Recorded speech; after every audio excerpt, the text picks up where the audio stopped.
Padre Júlio Lancelotti, é um prazer falar com o senhor. O senhor fala para toda a Paraíba a partir de agora. Boa noite, feliz aniversário. Boa noite, obrigado. É um prazer, uma alegria falar com essa terra de gente tão corajosa e que luta tanto pela vida. Bom demais, padre. Para a gente começar 73 anos completados hoje, aliás, especial para a gente tê-lo no programa no dia de hoje. Como é que o senhor se sente chegando aos 73 anos de vida, padre? Qual é o seu sentimento dessa jornada toda e principalmente dessa vida toda dedicada aí aos mais pobres?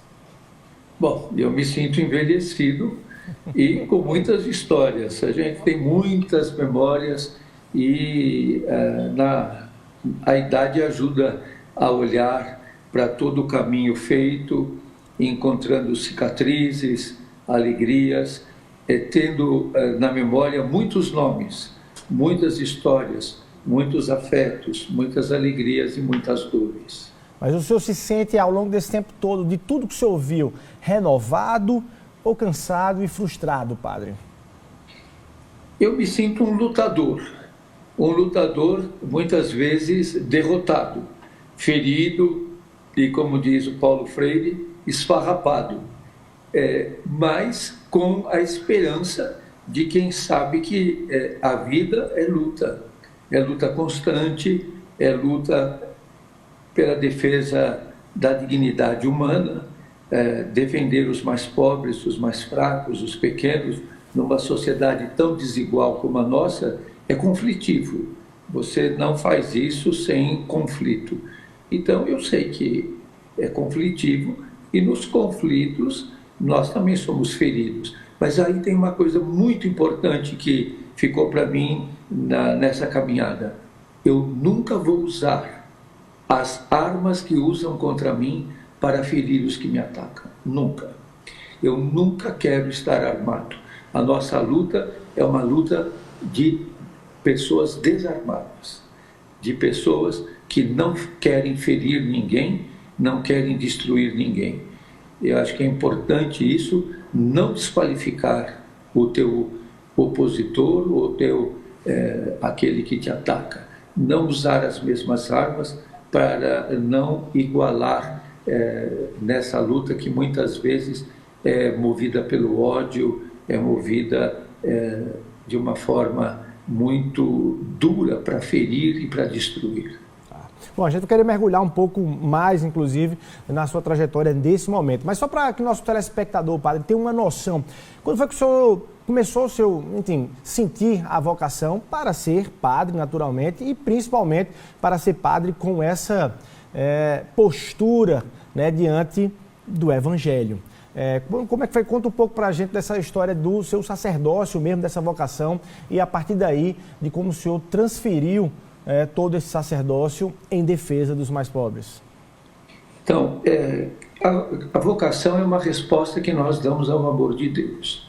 Todos nós. Você dá essa resposta, os que estão nos ouvindo e nos vendo dão essa resposta, e essa resposta vai sendo construída na vida. Não existe uma caixinha guardada, uma vocação, e você abre essa caixinha e encontra.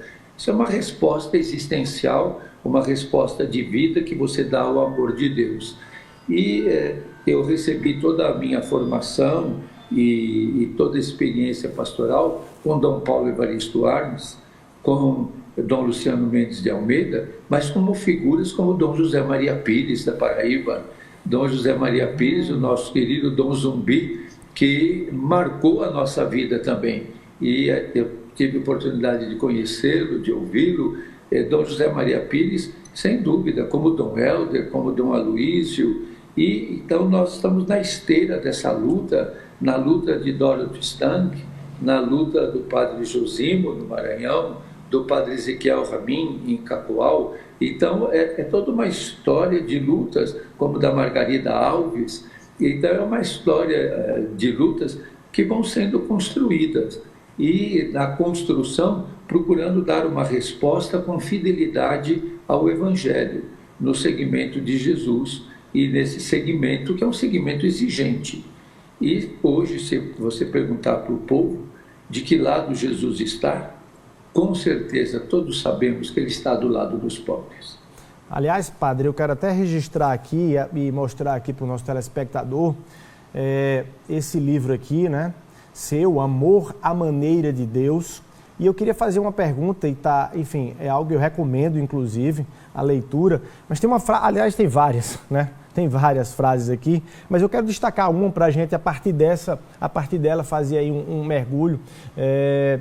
O senhor diz aqui nesse livro o seguinte: amar Deus é fácil. Difícil, e o problema é amar a família de Deus. E dentro dessa família encontramos aí principalmente aqueles vulneráveis, os pobres, os esquecidos, abandonados, ignorados. Isso que o senhor está dizendo é para todos nós também, ou principalmente, especialmente, para religiosos, padres, para líderes religiosos dentro da igreja que não conseguem, enfim, transpor esse limite entre amar a Deus e amar verdadeiramente a família dele? Então, isso é uma vocação e uma missão de todos nós, e até independente de religião. Nós temos que humanizar a vida. Uma vida marcada pela fome, pela miséria, pela desigualdade, pela violência, é desumana.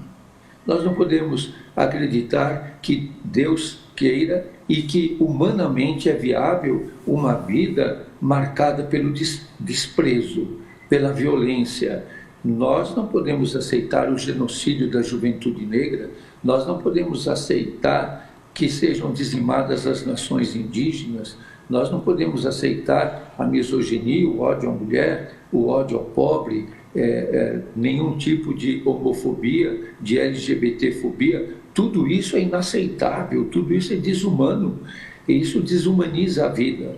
A nossa vida é humanizada, e nós estamos ainda nessa oitava do Natal, que é a humanização de Deus. Deus que assume a nossa humanidade para que nós tenhamos uma vida humanizada no relacionamento uns com os outros. Não é possível amar a Deus sem mediação. E a mediação do amor a Deus são os irmãos e irmãs. Você só ama Deus amando os seus irmãos e suas irmãs. É como nos diz Tiago na carta de Tiago, que está na Bíblia: quem diz que ama a Deus? E João coloca isso de uma maneira muito forte: quem diz que ama a Deus, que não vê, e não ama o seu irmão que vê, é um mentiroso. E aí Sim. João nos diz, e hoje é o dia de São João Evangelista. Ele diz isso: quem diz que ama a Deus, que não vê, e não ama o irmão que vê, é um mentiroso. E por que a gente vê os pobres e, na verdade, a sociedade não vê? Porque os invisibiliza. E invisibilizando o pobre, porque nós somos levados pela indiferença, pelo individualismo, por essa aporofobia, que é esse rechaço aos pobres, e é próprio do momento cultural que nós vivemos dentro desse sistema neoliberal, que se torna uma epistemologia. Nós pensamos de maneira neoliberal.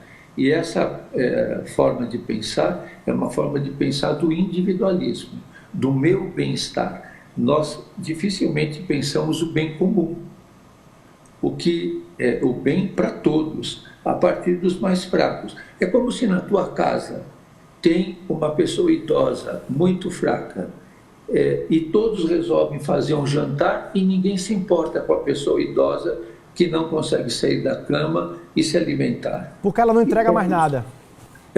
É possível isso? Isso é inaceitável.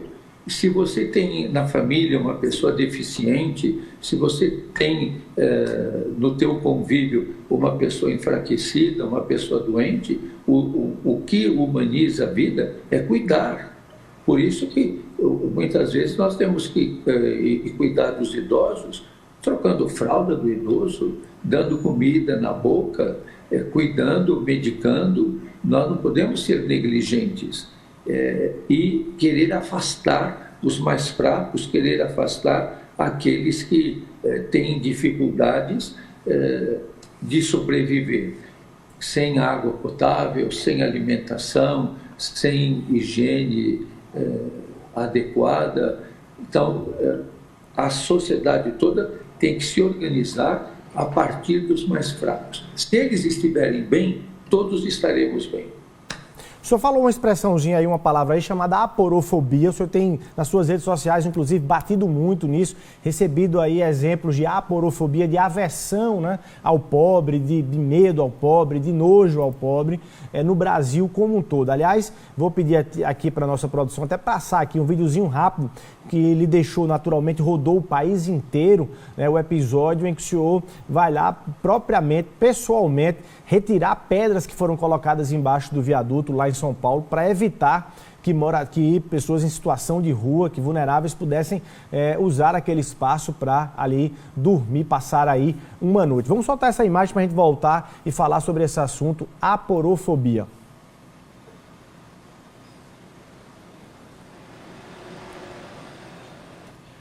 Tá aí o padre Júlio Lancelotti, o senhor mesmo pegou aí a marreta e na marretada foi tirando as pedras que a Prefeitura de São Paulo havia colocado aí no viaduto.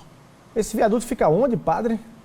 No Tatuapé, entre o Belém e o Tatuapé. É zona leste, né, de São Paulo? É zona leste, na Avenida Salim Farah Maluf. Esse vídeo rodou o Brasil como um todo e, enfim, ainda configurando e atestando ainda mais aí, naturalmente, a fama, né, do padre Júlio Lancelotti nesse trabalho.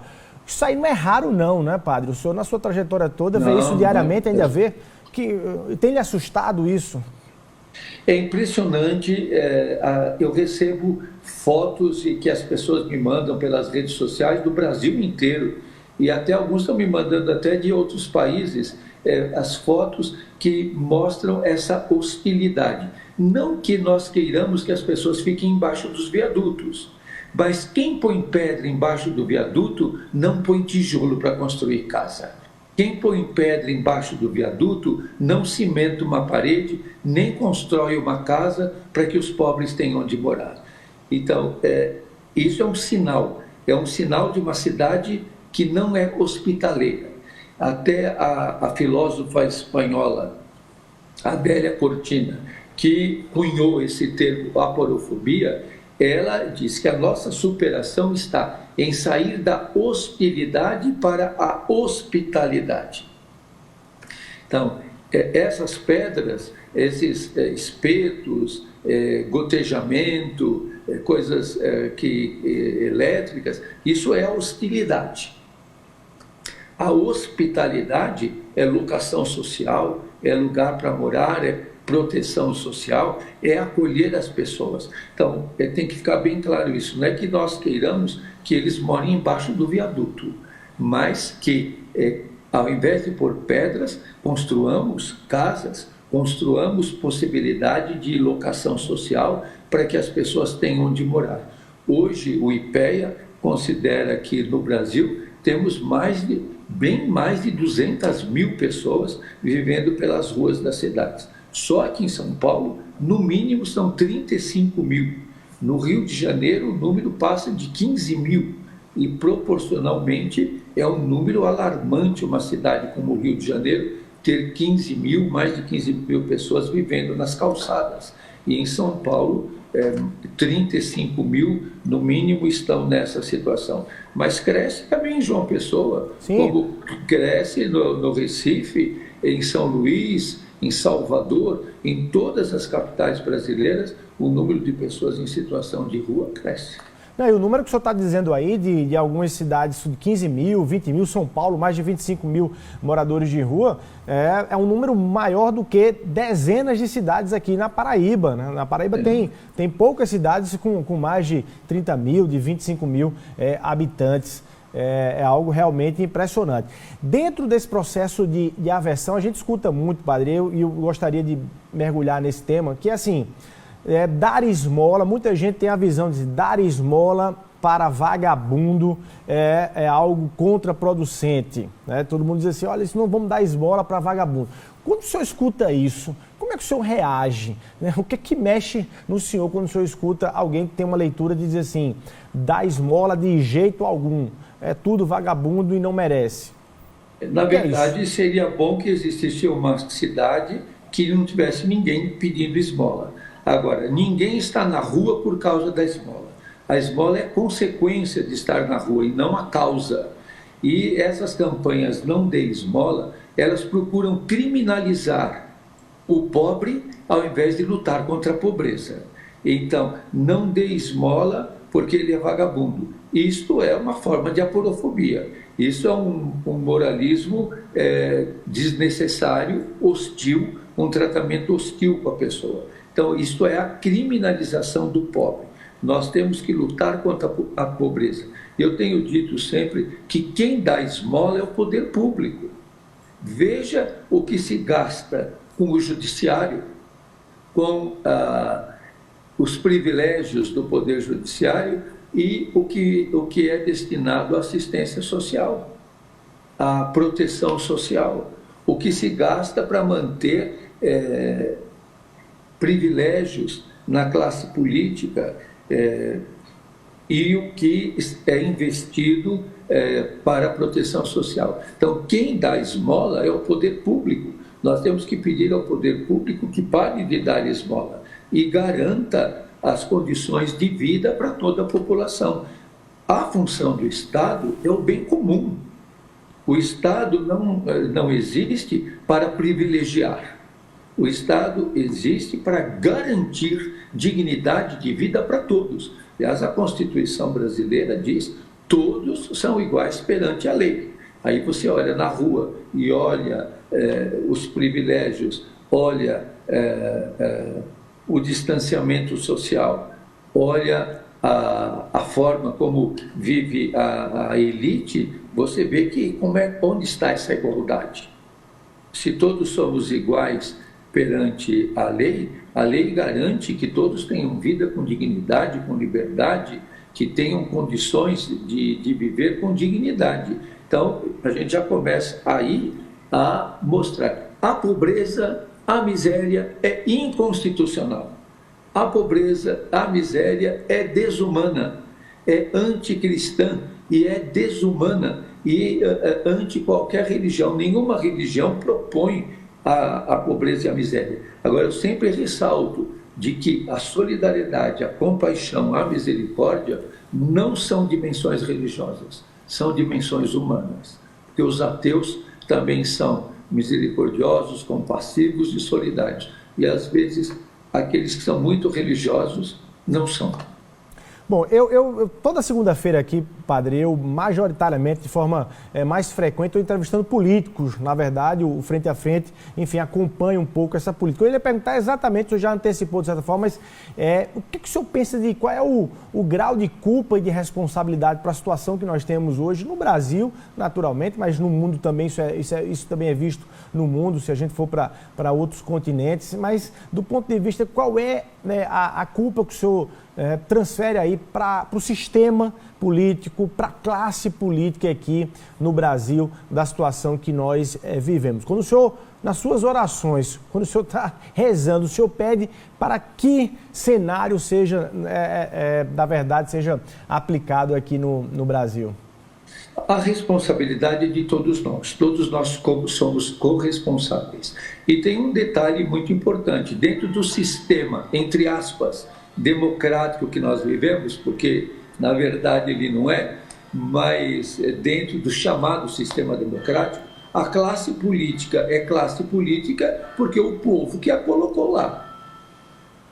Nas chamadas eleições democráticas, que são extremamente manipuladas pelo poder econômico, pelo poder da mídia, por vários poderes, o poder econômico, enfim, nós temos no Brasil dinastias. Não tem alternância de poder. E a classe política, ela vive legitimada pelo chamado voto democrático.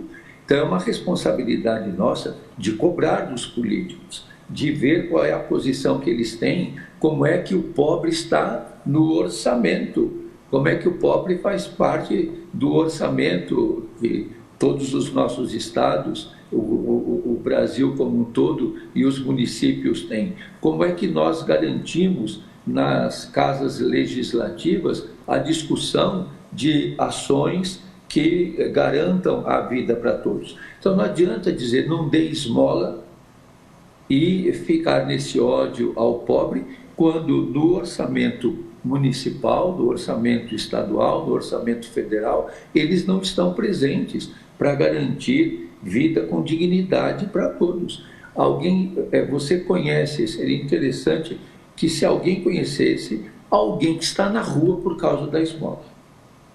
A esmola surge da situação de rua, mas ninguém vai viver na rua, no sol quente, horas no farol, eu não sei como é que chama no Nordeste, sinaleira sem farol, horas numa esquina, sendo ofendido, sendo chamado de vagabundo, sem acesso à água potável, porque ganha muito bem ali. Todos querem ter um lugar para morar, com dignidade. Então, é isso que nós temos que buscar. E a classe política é chamada a vivenciar o bem comum. Muitos lutam por isso. O mundo político é muito intrincado. Nós não somos juízes para condenar ninguém, mas nós podemos avaliar, nós podemos conversar, nós podemos levantar critérios. O critério fundamental, e o Papa Francisco coloca muito isso, é o bem comum. E você pensar a partir dos mais fracos, dos idosos, dos doentes. Nós estamos vivendo aqui em São Paulo um surto de gripe. Não tem dipirona na rede pública de saúde, nem nas UBSs, nem nas UPAs. Então, como é possível? O que aconteceu? E que erro administrativo aconteceu para não ter medicação básica, para não ter aquilo que é o essencial para cuidar da saúde do nosso povo. Eu encontrei, alguns dias atrás, uma criança de 1 mês na rua, numa barraquinha com a mãe, tomando água com maisena. Então, e tudo isso é inaceitável. Nós estamos com milhões de desempregados nesse modelo que nós temos, milhões de pessoas abaixo da linha da miséria, o empobrecimento acelerado do nosso povo. Qualquer um de nós, olhe para o centro de João Pessoa, olhe Recife, Salvador, Rio, Florianópolis, Porto Alegre. São Paulo parece um campo de refugiados. É uma crise humanitária sem precedentes, uma desigualdade cada vez maior. O Piketty, aquele que faz o estudo econômico, mostrou que dos países com maior desigualdade do mundo, fora da África, o primeiro país com maior desigualdade do mundo é o Brasil. E estudos econômicos estão mostrando que a mobilidade social no Brasil leva 9 gerações para acontecer. 9 gerações. Então, o povo que hoje está na linha da miséria não sai disso em 9 gerações. Então, é quase como que uma pena de prisão perpétua. Você está perpetuamente preso pela miséria.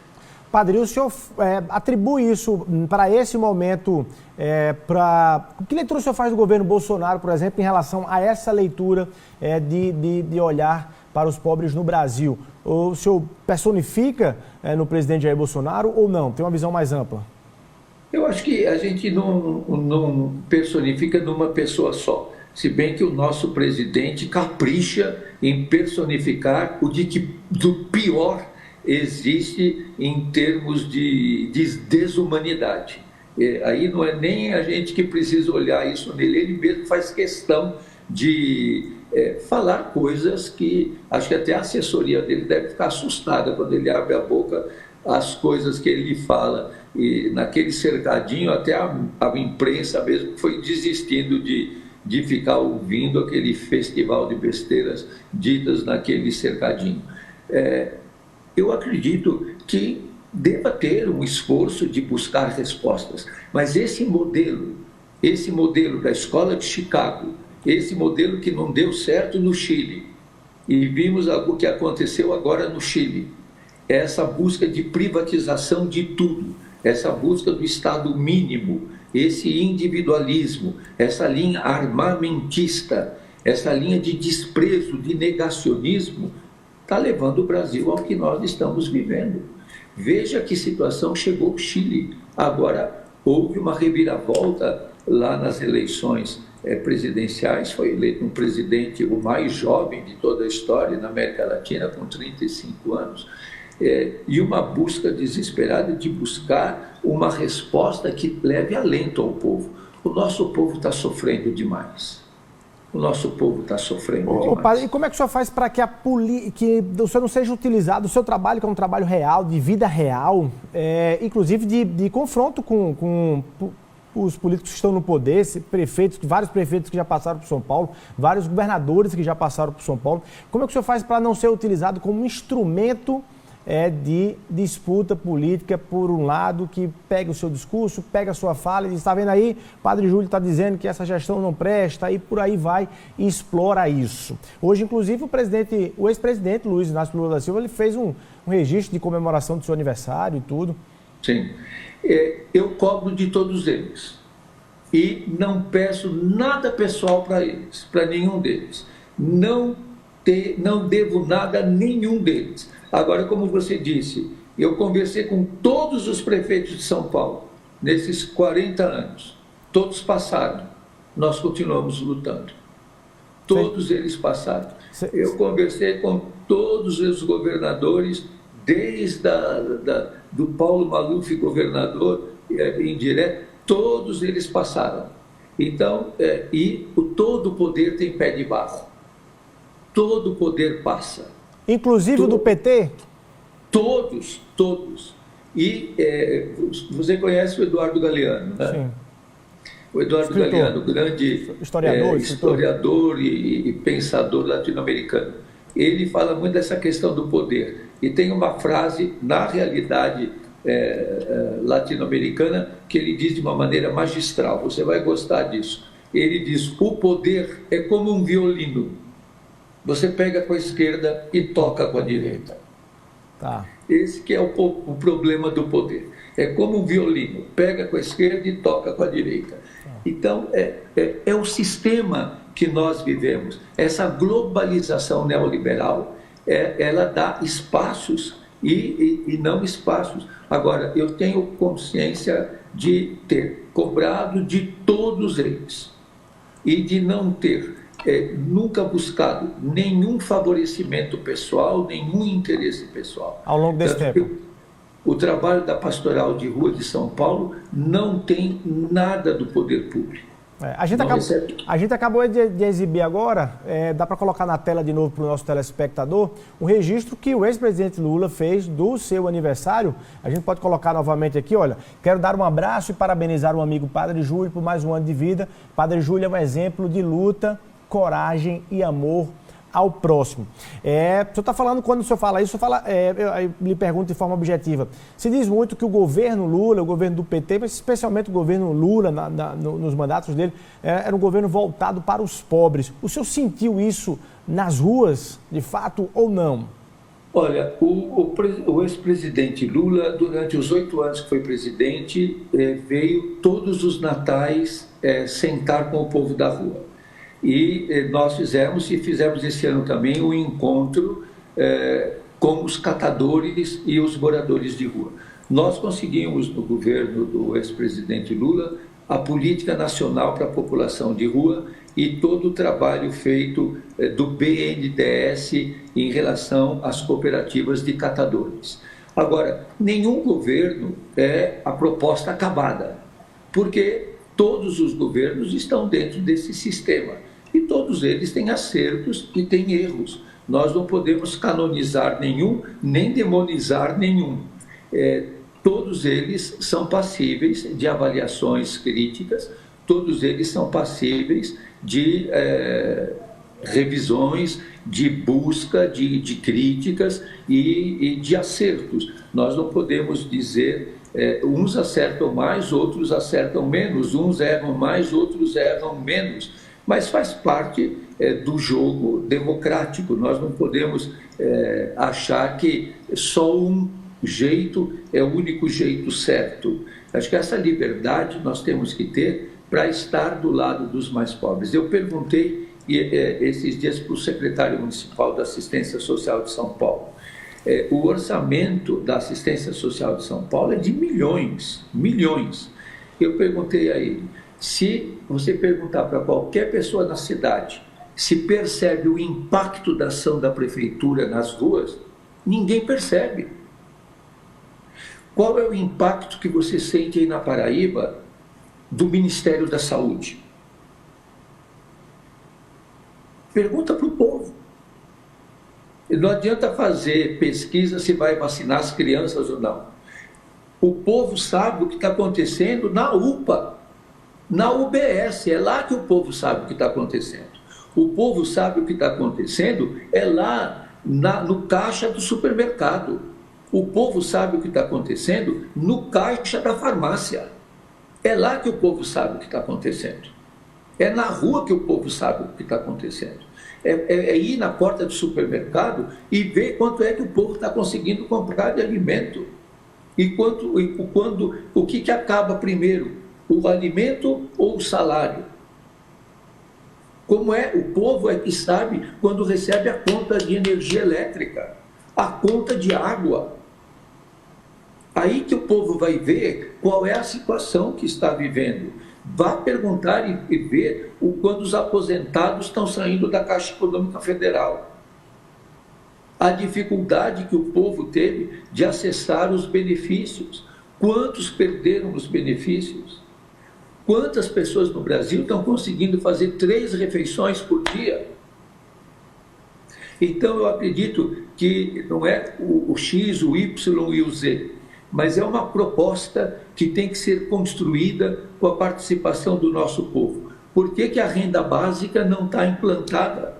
Existem municípios, muito poucos, que já implantaram a renda básica.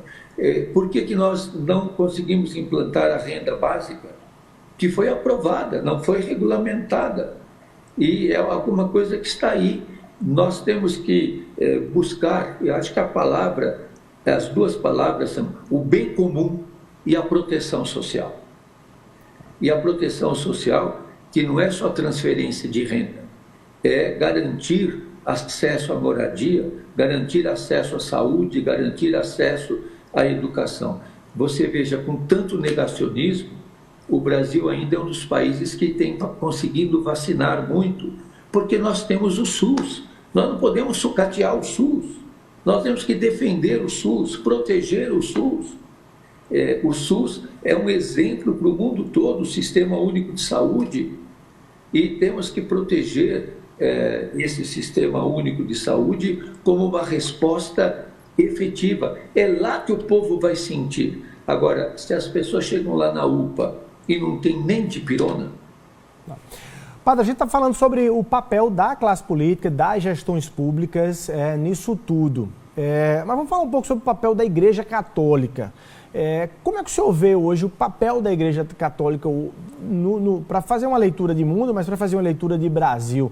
Por que tem poucos padres Júlios, Lancelotes em atuação na Igreja Católica? Ou na verdade, você tem aí um destaque específico e tudo, mas cada um fazendo um pouco, mesmo que não seja visto, mesmo que não seja destacado, está se fazendo algo. Mas que leitura o senhor tem? Há quem olhe para a Igreja Católica e diga assim, olha, no geral, está muito fechado em si mesmo, não vai para a rua, os padres, enfim, fazem ali aquele roteiro mais ritualístico e, de certa forma, a família de Deus real, ela, enfim, de certa forma não fica vista e fica esquecida.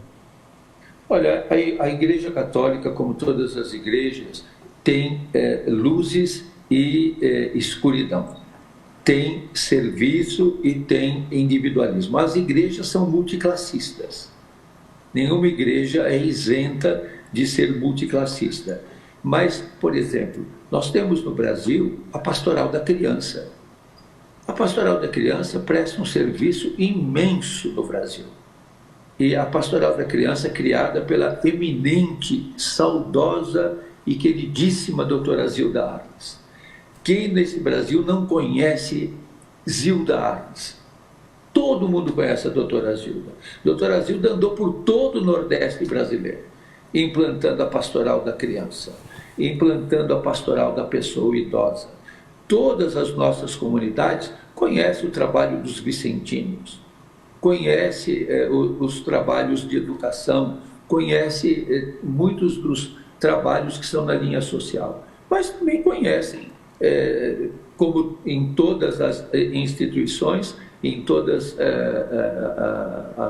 as manifestações, coisas equivocadas e inadequadas. Ontem, uma pastora evangélica me disse que só aqui em São Paulo existem 6.000 igrejas evangélicas. 6.000!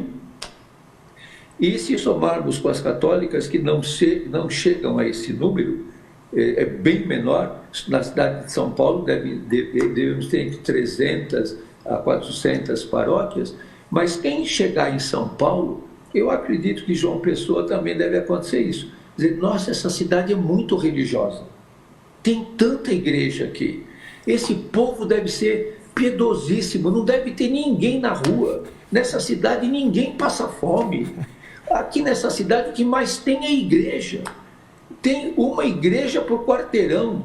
A gente tem, aqui em São Paulo, tem avenidas que tem 50, 60 igrejas diferentes. Então, quem viesse de fora e visse, ia dizer, esse povo tão religioso não deve ter falta de alimento, não deve ter falta de dignidade de vida, ninguém deve dormir na rua. Só que não. Muitas vezes as nossas igrejas estão numa fase, isso em todas elas, numa fase de um individualismo muito acentuado. Por isso que eu digo, a solidariedade, a misericórdia, a empatia, a paixão, não são dimensões religiosas, são dimensões humanas, porque os ateus também são solidários, misericordiosos, compassivos. Então a gente não tem que privatizar essas dimensões como dimensões religiosas. Agora, no dia de Natal, nós tivemos um café da manhã aqui em São Paulo para mais de 600 moradores de rua, e tinha um judeu, um muçulmano, uma mãe de santo, um monge budista, um pastor evangélico e um padre. Então nós precisamos saber que as religiões são instrumentos, não são finalidade em si mesmas. A religião pode nos ajudar, como pode nos atrapalhar. No caso da Igreja Católica, o Papa Francisco tem se esforçado desde que, enfim, que assumiu, e tem conseguido resultados, ou o senhor acha que ele há uma dificuldade grande de mexer nessa dinâmica da Igreja Católica no mundo todo, inclusive? Ele tem bastante dificuldade. A gente sabe que existe uma oposição muito grande às posições do Papa Francisco. Mas eu te pergunto, hoje, de todos os nomes do mundo conhecidos como grandes figuras de conhecimento internacional, existe uma figura mais humana do que a do Papa Francisco? Existe uma figura de maior peso moral, de maior peso de defesa do povo, de defesa dos pobres, dos doentes, dos idosos, dos refugiados, do que o Papa Francisco? Não tem. Ele é uma figura hoje, uma figura que tem uma aura, e ele tem muito mais admiração, talvez, fora da igreja do que dentro. Porque a palavra dele tem um peso muito grande. Você viu que a última viagem dele foi à Grécia, ele foi a Chipre, e ele foi à ilha de Lesbos encontrar com os refugiados, e logo depois chegou um avião em Roma com um grupo grande de refugiados que estão morando em Roma, no Vaticano, a convite do Papa Francisco, que os tirou do campo de refugiados, mostrando um exemplo para a Europa e para o mundo, assim como o Brasil, de acolher os venezuelanos, os haitianos, as pessoas de várias nações, e como nós estamos vivendo a situação, e vivemos nos Estados Unidos, de colocar os imigrantes em grades, em jaulas. Então, o Papa Francisco é uma figura muito forte de humanização. Eu acredito que ele jamais será esquecido. Qualquer coisa diferente dessa postura, o senhor acha que é diferente e é contraditória ao Evangelho de Jesus?